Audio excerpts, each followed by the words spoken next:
దేశవ్యాప్తంగా ప్రపంచ స్థాయిలో కూడా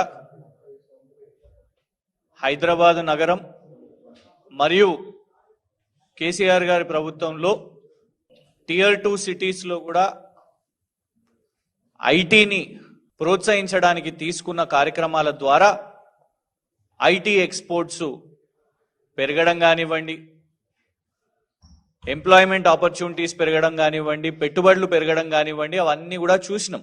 ప్రపంచ స్థాయిలో కంపెనీలు కూడా హైదరాబాద్ను ఒక డెస్టినేషన్గా, ఐటీ డెస్టినేషన్గా భావించి అందరు కూడా ఇక్కడ వచ్చి పెట్టుబడులు పెట్టడం లెక్కలు చెప్తున్నాయి.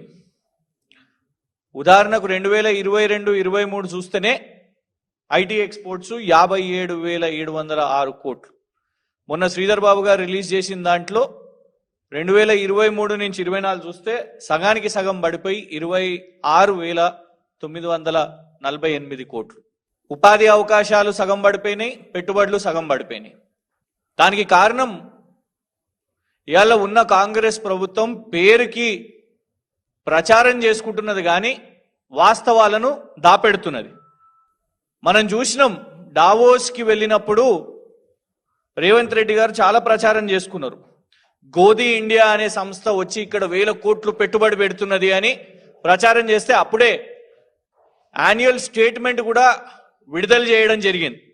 గోదీ అనే సంస్థ దానికి కేవలం 20 లక్షల రూపాయల annual profit and loss statement చూపెట్టి మరి మేము చెప్పినాం చాలా క్లియర్గా, కేవలం 27 లక్షల రూపాయల ప్రాఫిట్ అండ్ లాస్ యాన్యువల్ వ్యాపారం చేస్తున్న ఒక సంస్థ ఇన్ని 1,000 కోట్లు ఎట్లా పెడుతుంది రేవంత్ రెడ్డి గారు అంటే దాని గురించి గప్చు.